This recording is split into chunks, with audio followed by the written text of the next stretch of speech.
ഓം ശാന്തി.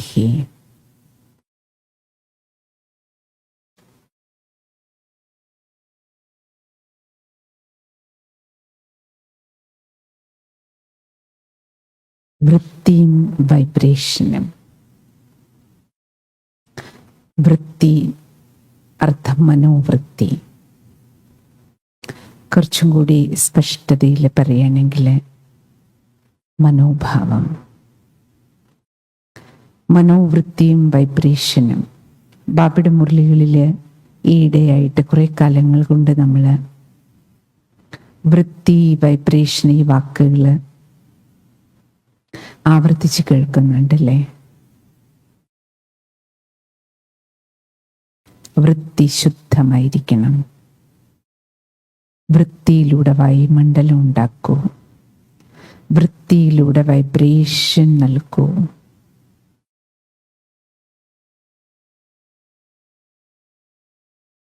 നമ്മുടെ ഉള്ളിൽ ബാബയുടെ ഈ വാക്കുകൾ കേൾക്കുമ്പോൾ നമ്മൾ മനസ്സിലാക്കേണ്ടത്, ബാബ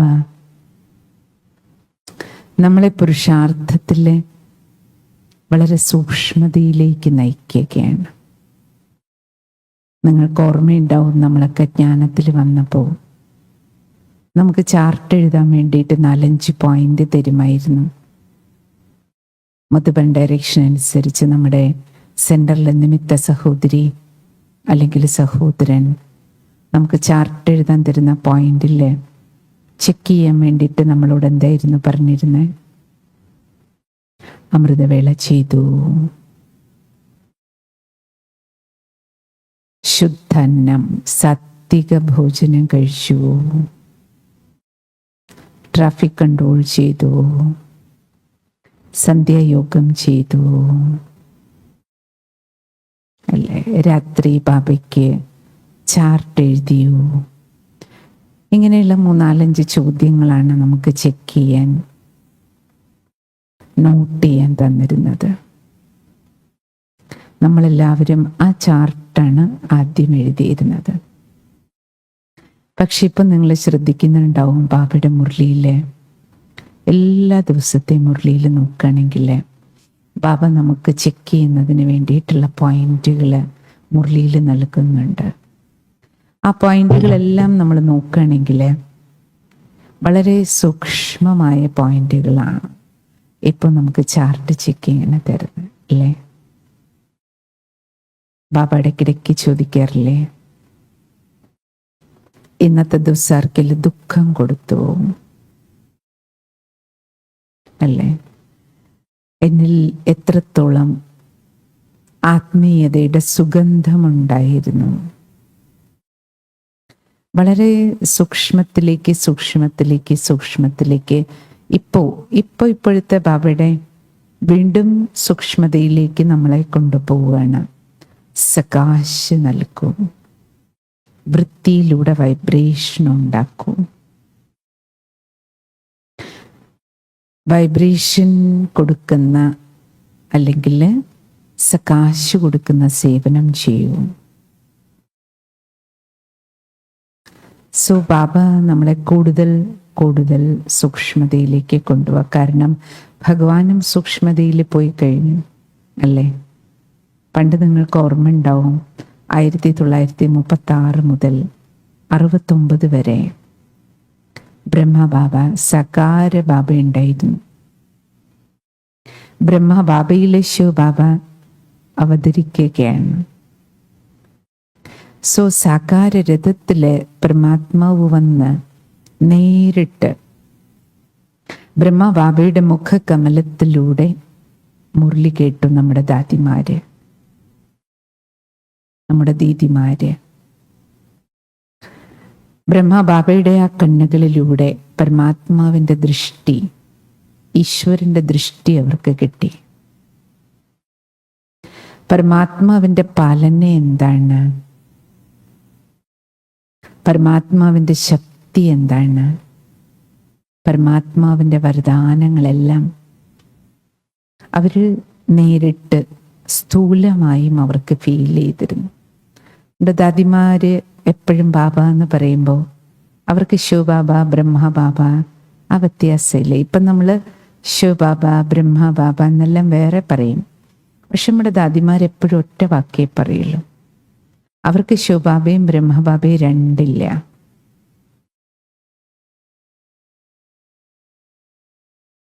അവർ സ്ഥൂലത്തില് സൂക്ഷ്മത്തെയും സൂക്ഷ്മത്തില് സ്ഥൂലത്തെയും എല്ലാം അവർക്ക് വളരെ ഒരു സഹജമായ പുരുഷാർത്ഥമായി മാറി. രണ്ടില്ല ഒന്ന്. ഭക്തിയിൽ പറയാറില്ലേ, ദ്വൈതമില്ല, അദ്വൈതം. ഒന്ന്. പണ്ട് നമ്മൾ കീർത്തനങ്ങളിൽ പാടിയില്ലേ, ഒന്നായ നിന്നെ ഇഹ രണ്ടെന്ന് കണ്ടളവിൽ ഉണ്ടായൊരിണ്ടൽബത. അല്ലേ? ഇതിൻ്റെ അർത്ഥം തന്നെ എന്താണ്? ഒരാളാണ്, പക്ഷെ ഒന്നിനെ അല്ലേ നമ്മൾ രണ്ടായി മൂന്നായി നാലായി കണ്ടപ്പോഴാണ് പ്രോബ്ലം. ശിവബാബ ബ്രഹ്മാവിൽ പ്രവേശിച്ച് ബാപ്തത നമ്മൾ ഒക്കെ ഇപ്പോൾ രണ്ടായിട്ടാണ് നമുക്ക് ഫീൽ ചെയ്യുന്നത്. കാരണം നമ്മളിപ്പോഴും സ്ഥൂലത്തിൽ കുറച്ചധികം ഇരിക്കുന്നുണ്ട്. ദാദിമാരെ സംബന്ധിച്ചിടത്തോളം അവരുടെ ബുദ്ധി, അവരുടെ വൃത്തി, ദൃഷ്ടി വളരെ സൂക്ഷ്മതയിലേക്ക് പോയത് കാരണം അതുകൊണ്ടാണ് അവർക്ക് ബ്രഹ്മബാബ ശിവബാബ രണ്ടില്ല. ഇപ്പോൾ ബാബയും നമ്മൾ കുട്ടികളോട് എന്താ പറയണേ? വൃത്തി, വൈബ്രേഷൻ. വൃത്തി എന്നുള്ള വാക്ക് കേൾക്കുമ്പോൾ തന്നെ പൊതുവെ നമ്മൾ മലയാളികൾ വൃത്തി പറഞ്ഞ് വൃത്തിയാക്കി വെച്ചോ, ആ അർത്ഥത്തിൽ വൃത്തി നമ്മൾ പറയും. പ്രവൃത്തി പറയും, കർമ്മത്തെ അല്ലേ? യഥാർത്ഥത്തിൽ വൃത്തി എന്നതുകൊണ്ട് ബാബ ഉദ്ദേശിക്കുന്ന, കാരണം ഒരു പ്രവൃത്തി പോലും നമ്മൾ ചെയ്യുന്നത് വൃത്തിക്കനുസരിച്ച. വൃത്തി പറഞ്ഞ ആ വാക്കുണ്ടായത് വൃത്തം അല്ലേ? ആ വേർഡിൽ നിന്നാണ്, വൃത്തത്തിലുള്ളത്. അപ്പൊ എന്താണ് നമ്മുടെ ഉള്ളിൽ വൃത്തത്തിൽ കിടക്കുന്നത്? വൃത്തത്തിലുള്ളതിനെയാണ് വൃത്തി എന്ന് പറയണം. വൃത്തം എങ്ങനെയാണ് നമ്മുടെ ഉള്ളിൽ ഉണ്ടാകണേ? ആവർത്തിച്ചുണ്ടാകുന്ന വിചാരധാരകളാണ് വൃത്തം ഉണ്ടാക്കുന്നത്. തുടർച്ചയായ ഒരു കാര്യത്തെക്കുറിച്ച് നമ്മൾ ചിന്തിച്ചുകൊണ്ടിരിക്കുമ്പോൾ, അപ്പം ഏതെങ്കിലും ഒരു കാര്യത്തെക്കുറിച്ച് നമുക്കൊരു പേടി തോന്നിയെന്നിരിക്കട്ടെ. ഒന്നുകിൽ നമുക്ക് നമ്മുടെ ഫ്യൂച്ചറിനെ പ്രതി, ഭാവിയോ എൻ്റെ ഭാവി എന്താവും, അല്ലെ എൻ്റെ മക്കളുടെ ഭാവി എന്താക്കും, അല്ലെ ഒരു അസുഖം വന്നാൽ അയ്യോ ഇനി എനിക്ക് നാളെ എന്താവും, എൻ്റെ അസുഖം എന്തായി തീരും, ഓപ്പറേഷൻ ചെയ്യേണ്ടി വരുമോ, കിടന്നു പോകുമോ, നടക്കാൻ പറ്റാതാകുമോ, എന്താകും, എനിക്ക് സെൻറ്ററിൽ പോകാൻ പറ്റാതാകുമോ, മുരളി കേൾക്കാൻ പറ്റാതാകുമോ, യോഗം ചെയ്യാൻ പറ്റാതെ. ഇപ്രകാരം നമ്മൾ ഒരു സംഭവത്തെക്കുറിച്ച് നമ്മൾ ആവർത്തിച്ച് ചിന്തിച്ചുകൊണ്ടിരിക്കുമ്പോൾ, അത് പോസിറ്റീവ് ആണെങ്കിലും നെഗറ്റീവ് ആണെങ്കിലും ആവർത്തിച്ച് നമ്മൾ ചിന്തിക്കുമ്പോൾ എന്താകും? ആ ചിന്തകൾ കൊണ്ട് വൃത്തങ്ങൾ ഉണ്ടാകും. ആ വൃത്തങ്ങളിൽ നിന്നാണ് എന്തുണ്ടാകുക? വൈബ്രേഷൻ. കാരണം ഓരോ സങ്കല്പം ഒരു എനർജിയാണല്ലോ. തോട്ട് എന്ന് പറഞ്ഞാൽ എനർജി ഫ്ലോ എന്നാ പറയാം. ഊർജത്തിന്റെ ഒഴുക്കാണ്.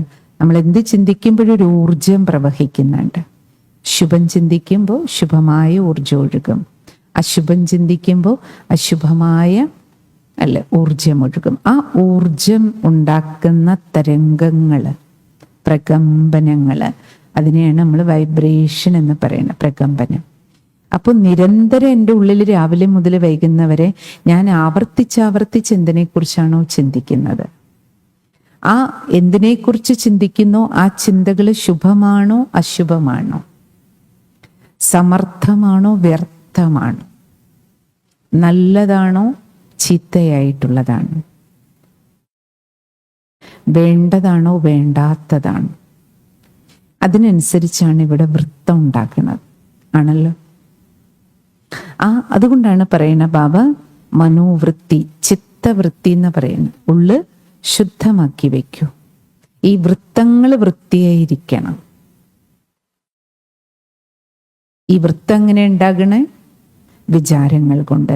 സോ വൃത്തി ശുദ്ധമാകണമെങ്കിൽ എന്ത് ചെയ്യണം? സങ്കല്പങ്ങൾ സമർത്ഥമാകണം. അതുകൊണ്ടാണ് ബാബ ഇപ്പം സൺഡേ മുരളികളെല്ലാം നിങ്ങൾ ശ്രദ്ധിച്ചറിയാം, അവ്യക്തവാണികളെല്ലാം ബാബ വ്യർത്ഥ വ്യർത്ഥത്തെ സമാപ്തമാക്കൂ, വ്യർത്ഥത്തെ ഇല്ലാതാക്കൂ, വ്യർത്ഥത്തെ കളയൂ, സമർത്ഥ സങ്കല്പങ്ങൾ രചിക്കൂ. എങ്ങനെ വ്യർത്ഥത്തെ ഇല്ലാണ്ടാക്കും? അപ്പൊ നമ്മൾ ബാബയുടെ മക്കളായി കഴിയുമ്പോൾ അല്ലേ, നെഗറ്റീവ് വിചാരങ്ങൾ, വികാരി ചിന്തകൾ ഇപ്പൊ ഉണ്ടാകില്ല. പക്ഷെ ബാബ പറയണത് എന്താണ്? ഇപ്പോഴും നിങ്ങൾക്ക് വ്യർത്ഥം കൂടുതലാണ്, വേണ്ടാത്ത ചിന്തകൾ കുറച്ചധികമാണ്. ഒന്നുകിൽ പാസ്റ്റിൽ പോയി നമ്മൾ ചിന്തിച്ചുകൊണ്ടിരിക്കും. ഒരു ഗുരുവാറാണ്, എനിക്കിന്ന് സെൻറ്ററിൽ പോകാൻ പറ്റിയില്ല. ഡെയിലി പോകുന്ന ഒരാൾക്ക് അയ്യോ ഇന്ന് എനിക്ക് പോകാൻ പറ്റിയില്ലല്ലോ, ഇന്ന് ഗസ്റ്റ് വന്നു, പോകാൻ പറ്റിയില്ലല്ലോ, എനിക്കിന്ന് ബാബയുടെ സന്മുഖത്ത് പോയിരുന്ന് മുരളി കേൾക്കാൻ പറ്റിയില്ല. ഫുൾ ഡേ നമുക്കത് തന്നെ വിചാരം വന്ന് ഞാൻ എന്നും പോകുന്നതാണ്, എൻ്റെ ഈ ആഴ്ചയിലെ ഗുരുവാർ മിസ്സായല്ലോ, നഷ്ടപ്പെട്ടല്ലോ. നമ്മൾ ആവർത്തിച്ച് ശരി, ഒരു സിറ്റുവേഷനാണ്, ഗസ്റ്റ് വന്നു, ശരി ഇന്ന് പോകാൻ പറ്റിയില്ല. ആ യാഥാർത്ഥ്യത്തെ നമ്മൾ ഉൾക്കൊണ്ട് അല്ലേ, ശരി പോകാൻ പറ്റിയില്ല, എപ്പോൾ ഫ്രീ ആകുന്നു അപ്പോൾ ബാബയുടെ മുരളി കേൾക്കാം, അല്ലെങ്കിൽ വായിക്കാം, അല്ലെ രാവിലെ പറ്റിയില്ല വൈകുന്നേരം പോകാം. ഇനി വൈകുന്നേരവും പോകാൻ പറ്റിയില്ല, ശരി എൻ്റെ മനസ്സിൽ പോകാൻ പറ്റിയില്ലല്ലോ എന്നാൽ ആ ഒരു വിഷമം നാളെ രാവിലെ പോകാം, അല്ലെങ്കിൽ ഗസ്റ്റ് പോയി കഴിഞ്ഞിട്ട് പോകാം. നമ്മളൊരു സമർത്ഥ സങ്കല്പം കൊണ്ടുവന്ന പിന്നെ ഈ വ്യർത്ഥ സങ്കല്പങ്ങൾ ആവർത്തിച്ച് ചിലർക്ക് ബ്രാഹ്മൺ ജീവിതവുമായി ബന്ധപ്പെട്ട കാര്യങ്ങൾ തന്നെ, BK ലൈഫിലെ കാര്യങ്ങൾ തന്നെ എന്തായിട്ട് മാറും? ആവർത്തിച്ച് വ്യർത്ഥ സങ്കല്പം ഉണ്ടാക്കും. ഒരു ദിവസം രാവിലെ അമൃത് വേളയ്ക്ക് ഉറങ്ങിപ്പോയി, ക്ഷീണം കൊണ്ടാകാം, അല്ലെങ്കിൽ എന്തെങ്കിലും മരുന്ന് കഴിച്ചിട്ടാകാം, ശരി, അല്ലെങ്കിൽ അങ്ങനെ നമ്മൾ ഗാഠനിദ്രയിലായി പോയി, രാവിലെ എഴുന്നേറ്റില്ല, അല്ലെങ്കിൽ നോക്കുമ്പോൾ 5 മണിയായി. അയ്യോ 5 മണിയായല്ലോ. ആദ്യ സങ്കല്പം തന്നെ നമ്മൾ അശുഭം ചിന്തിക്കരുത്. അയ്യോ 5 മണിയായല്ലോ പറഞ്ഞല്ലല്ലോ നമുക്ക് എഴുന്നേക്കണ്ടേ. എപ്പോൾ കണ്ണ് തുറന്നാലും ഗുഡ് മോർണിംഗ് ബാബ. ശരി, വാച്ചിൽ നോക്കിയപ്പോൾ 5 മണിയായി. ബാബ സോറി, ഞാൻ എഴുന്നേക്കാൻ ഇത്തിരി ലേറ്റായി. എഴുന്നേറ്റിരുന്നിട്ട് നമുക്കതിനുശേഷം യോഗം ചെയ്യാമല്ലോ. ശരി, ബാബ പറഞ്ഞ സമയം നമുക്കറിയാം, ബ്രഹ്മം അത് എല്ലാവരും കൂടി യോഗം ചെയ്യുന്ന കളക്റ്റീവ് യോഗത്തിൻ്റെ സമയമാണ്. അതിൻ്റെ അർത്ഥം ദിവസവും ഇതൊരു ദിനചര്യയാക്കുക എന്നുള്ളതല്ല. ഡെയിലി 5 മണിക്ക് എഴുന്നേറ്റു, അല്ലെങ്കിൽ 5:30 എഴുന്നേറ്റു അല്ലേ, ഡെയിലി ബാബ സോറി.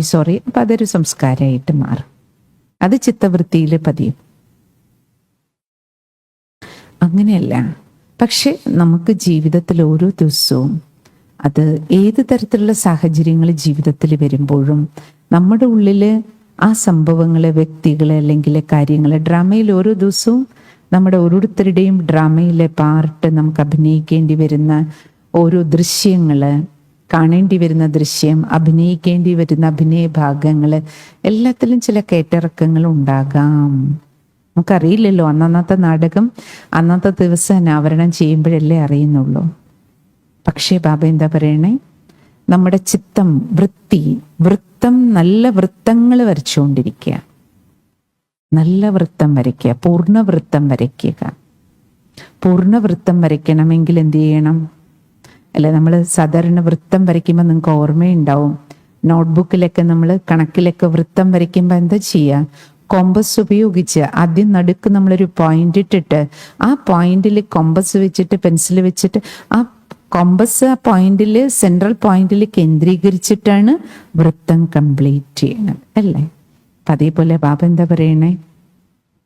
നമ്മുടെ സെൻട്രൽ പോയിന്റ്, ബിന്ദു, ഞാൻ ആരാണ്, എങ്ങനെയുള്ള ആത്മാവാണ്, നമ്മുടെ സുമാനങ്ങളുടെ സ്മൃതി, അല്ലെങ്കിൽ ബാബ ബിന്ദുവിൻ്റെ ഓർമ്മ. അടുത്ത ബിന്ദു ഏതാ നമുക്ക് വൃത്തം വരയ്ക്കാൻ?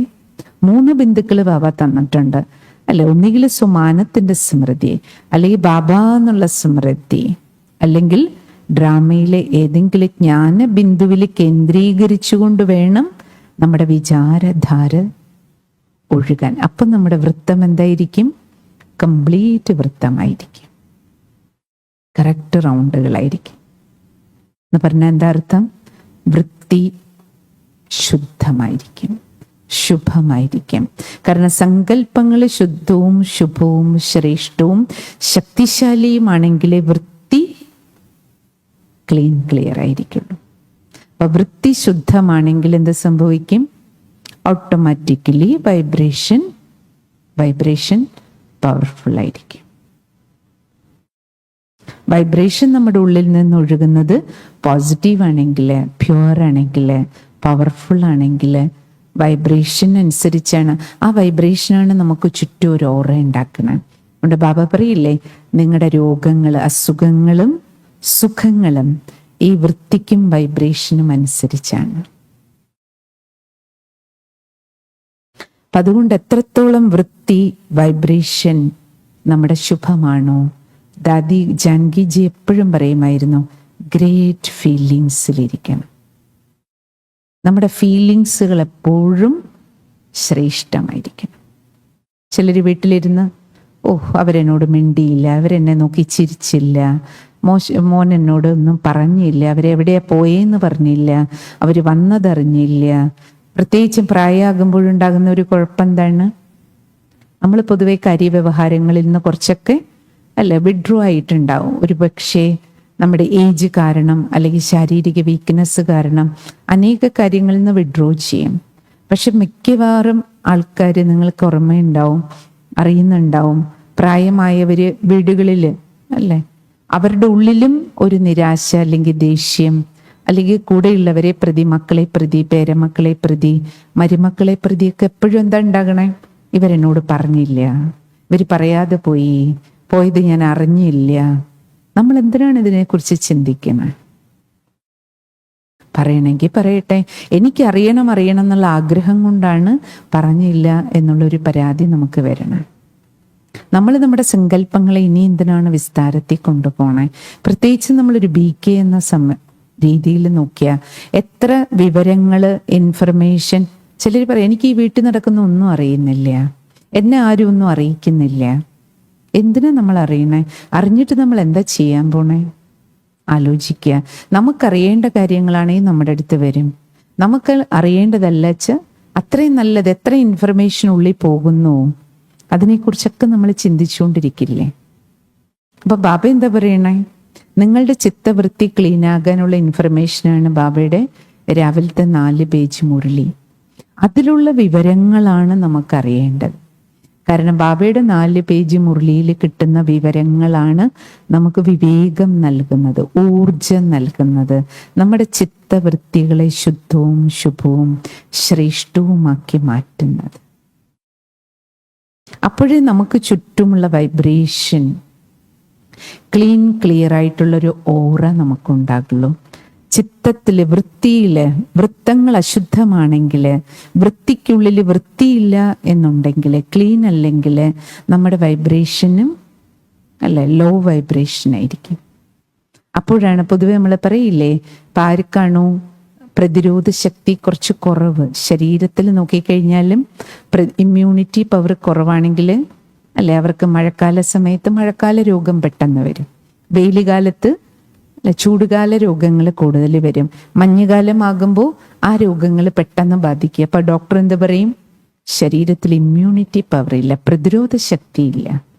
അതുകൊണ്ടാണ് പെട്ടെന്ന് രോഗങ്ങളെ ബാധിക്കുന്നത്. അല്ലെങ്കിൽ ആരെങ്കിലും ഒരാൾ പനിയും കൊണ്ടുള്ള ഒരാൾ അടുത്തുകൂടെ പോയാൽ മതി, നമുക്കും പെട്ടെന്ന് പനി ബാധിക്കുന്നു, ജലദോഷം ബാധിക്കുന്നു. കാരണം പ്രതിരോധ ശക്തിയില്ല. അതേപോലെ ബാബ നമ്മൾ കുട്ടികളോട് എന്താ പറയണേ? ശരീരത്തിന്റെ ഇമ്മ്യൂണിറ്റി വർദ്ധിപ്പിക്കുന്നതിന് പറയില്ലേ, ശരീരത്തിൽ വിറ്റാമിൻസ് വേണം, മിനറൽസ് വേണം. നമ്മുടെ ശരീരത്തിന് വേണ്ടുന്ന സാധനങ്ങളാണ് വേണ്ടേ. നമുക്ക് വയറ് നിറയ്ക്കാനുള്ള സാധനം നമ്മളിപ്പോൾ വയറ്റിൽ കൊണ്ടിടുന്നേ. ഊർജത്തിനോ അല്ലെങ്കിൽ വിറ്റാമിനോ ഉള്ള സാധനം, എനിക്ക് രുചിയുള്ളത്, എനിക്ക് ഇഷ്ടമുള്ളത് നമ്മൾ കഴിക്കണം. ഡോക്ടർ പറയണ ഷുഗറാണ്, നിങ്ങൾ മധുരമുള്ള സാധനം കഴിക്കരുത്. പക്ഷെ എനിക്ക് ഇഷ്ടമാണെങ്കിൽ ഞാൻ എന്ത് ചെയ്യും? ഒളിച്ചാണെങ്കിലും ഒളിപ്പിച്ചിട്ടാണെങ്കിലും കഴിക്കും. പറഞ്ഞിട്ട് കാര്യമില്ല. കാരണം എന്താ? എൻ്റെ കാലാകാലങ്ങളിലുള്ള ഇഷ്ടം, നാവിൻ്റെ രുചി, ആ ടേസ്റ്റിൻ്റെ പിന്നാലെ നമ്മൾ കഴിക്കണേ. നമ്മുടെ ശരീരത്തിൻ്റെ ആരോഗ്യത്തിന് ആ സമയത്ത് അസുഖത്തെ പോലും കുറിച്ച് നമ്മൾ ചിന്തിക്കാറില്ല. ഞാൻ കഴിക്കുന്ന ഈ മധുരം കാരണം എൻ്റെ ഷുഗർ ലെവൽ കൂടും അല്ലേ? ഇപ്പം പറയാറുണ്ടല്ലോ, ഷുഗർ എന്ന് പറഞ്ഞ ഒരു സൈലന്റ് കില്ലർ എന്നാ പറയാം. നിശബ്ദമായി നമ്മുടെ ആന്തരിക അവയവങ്ങളെ കൊല്ലും. ആന്തരിക അവയവങ്ങളുടെ മരണം പെട്ടെന്ന് ഉണ്ടാക്കും. പക്ഷേ ഭക്ഷണത്തിൽ നിയന്ത്രണം ഇല്ല, നമുക്ക് എക്സർസൈസ് ഇല്ല, അല്ലേ, നമ്മൾ കൃത്യതയോടെ അല്ലെ മരുന്ന് കഴിക്കുന്നില്ല, നമ്മുടെ വിചാരധാരകൾ നെഗറ്റീവും ടെൻഷനും വ്യർത്ഥവും കൂടുതലാണ്. അപ്പോൾ ഷുഗർ ലെവൽ വീണ്ടും കൂടും. അപ്പം അതുകൊണ്ടാണ് ബാബ നമ്മൾ കുട്ടികളോട് പറയണേ, ചിത്തം വൃത്തി വൈബ്രേഷൻ എത്ര പോസിറ്റീവാണോ അത്രയും മനസ്സിൻ്റെ ആരോഗ്യവും കൂടും. അപ്പം നമ്മൾ മാനസികമായിട്ട്, അതായത് ആത്മാവിലും പ്രതിരോധ ശക്തി വേണം.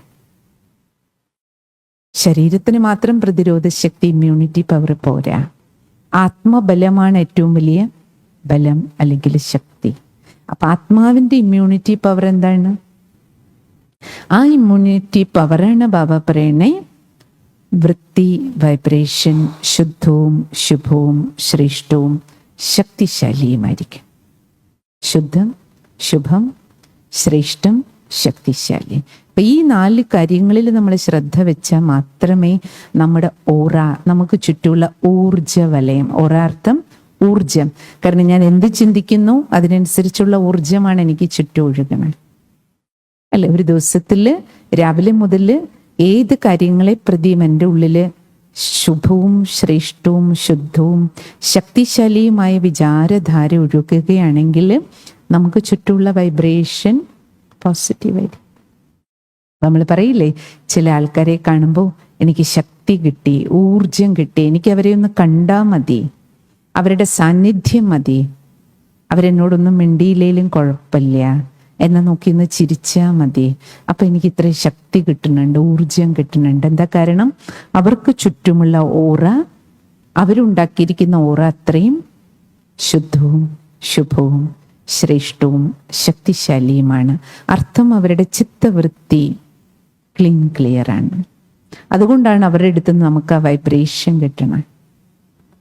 ഒന്നും പറഞ്ഞില്ലെങ്കിലും കുഴപ്പമില്ല, നമ്മൾ പറയില്ലേ, എനിക്ക് അവരെ ഒന്ന് കണ്ടാ മതി, അപ്പൊ തന്നെ എനിക്കൊരു ശക്തി കിട്ടും, ഊർജം കിട്ടും, ഉണർവ് കിട്ടും, ഉത്സാഹം കിട്ടും.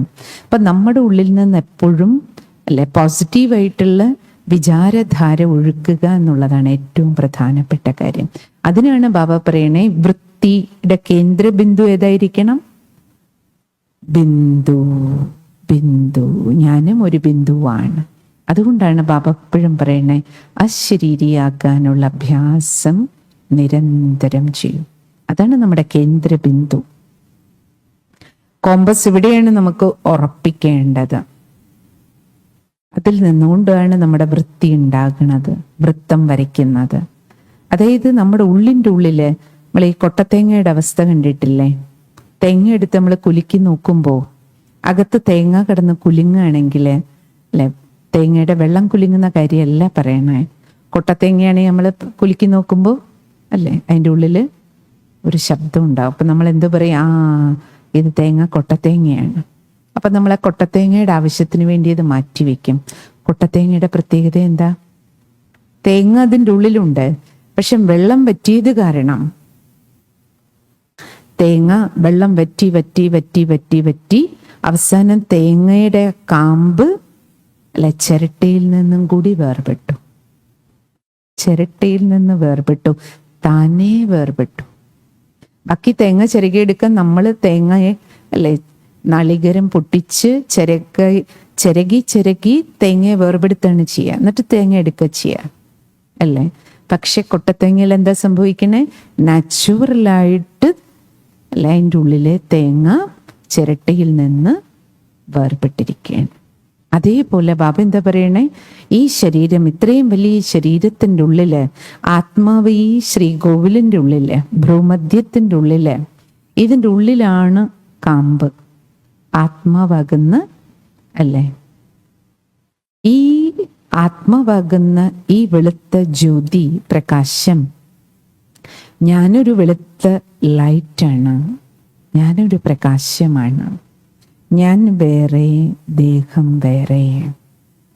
ഇത് അകത്തൊരു കൊട്ടത്തേങ്ങ പോലെ നമ്മൾ ഈ ദേഹത്ത് നിന്ന് ഈ മാംസം, ഈ എല്ല്, ഈ മുഖം, ലിംഗബോധം, സ്ത്രീ പുരുഷബോധം, ജാതി മതബോധം, ഞാൻ നായരാണ്, ഈഴവരാണ്, അല്ലെങ്കിൽ സെൻറ്ററിൽ വന്ന കണ്ടിട്ടില്ലേ ആരൊക്കെ നായർ ഫാമിലീസ് എന്നുള്ളവർ വരുന്നു?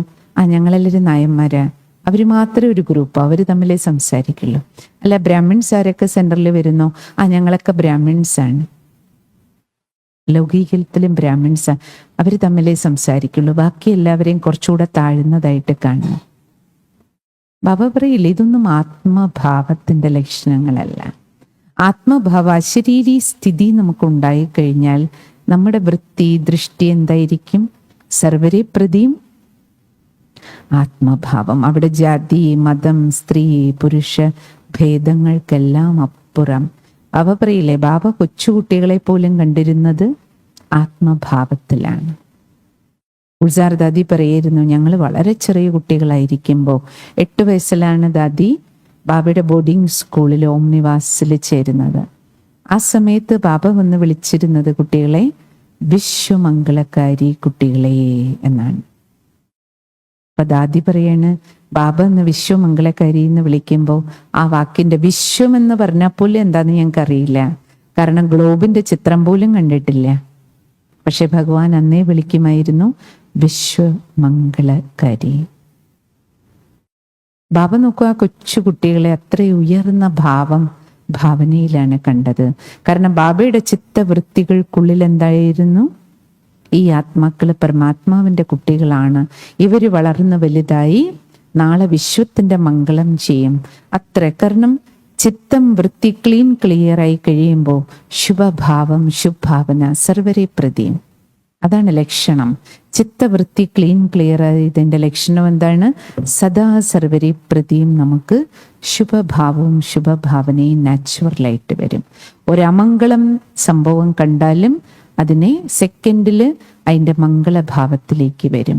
ഒരശുഭ ദൃശ്യം അല്ലെങ്കിൽ അശുഭമായൊരു ന്യൂസ് കേട്ടാലും വളരെ പെട്ടെന്ന് സെക്കൻഡിൽ അതിനെ ശുഭത്തിലേക്ക് പരിവർത്തനപ്പെടുത്താൻ കഴിയുക.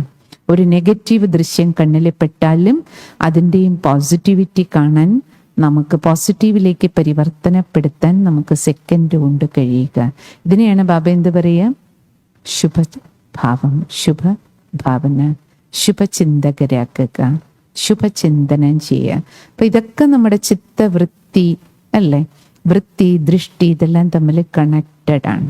അപ്പോഴേ ഭാവന ശുഭമായിട്ട് മാറുകയുള്ളൂ. അതുകൊണ്ട് ഇവയ്ക്കെല്ലാം ഈ സൂക്ഷ്മതയിൽ കിടക്കുന്ന ഓരോന്നും ചിത്തം വൃത്തി ആത്മീയ ദൃഷ്ടി അല്ലേ. അപ്പോൾ നമുക്ക് ആത്മഭാവം ശുഭാവന ശുഭചിന്തനം ശുഭകാമന ഇതെല്ലാം സൂക്ഷ്മ വിഷയങ്ങളാണ്. അപ്പം ബാബ നമ്മളോട് ഈ സൂക്ഷ്മ കാര്യങ്ങളിലുള്ള അറ്റൻഷൻ, അതാണ് തീവ്ര പുരുഷാർത്ഥം എന്നിപ്പോൾ ബാബ പറയണം. ഈ കാര്യങ്ങളിൽ നമ്മൾ കൂടുതൽ ശ്രദ്ധാലുവായി തീവ്രതയിൽ മുന്നോട്ട് പോകും. പിന്നെ നമുക്ക് ഇന്നത്തെ സന്ധ്യായോഗത്തിൽ നമ്മുടെ ഈ വൃത്തിക്കുള്ളിൽ വൃത്തം, ഏറ്റവും നല്ല വൃത്തം വരയ്ക്കുക. 1 മണിക്കൂർ അല്ലേ, 1 മണിക്കൂർ നമ്മൾ നല്ല വൃത്തം ഉണ്ടാക്കുക. കാരണം വൃത്തം അല്ലേ ചിത്തത്തിൽ നിന്നാണല്ലോ ഉണ്ടാകുന്ന വൃത്തി. അപ്പൊ നമ്മുടെ സങ്കല്പങ്ങൾ ആവർത്തിച്ച് നമ്മൾ ഉണ്ടാക്കുന്ന 1 മണിക്കൂർ ശ്രേഷ്ഠ വിചാരങ്ങൾ, ശുഭവിചാരങ്ങൾ, ശുദ്ധ വിചാരങ്ങൾ, ശക്തിശാലി വിചാരങ്ങളിലൂടെ നമുക്ക് എന്ത് ചെയ്യാം?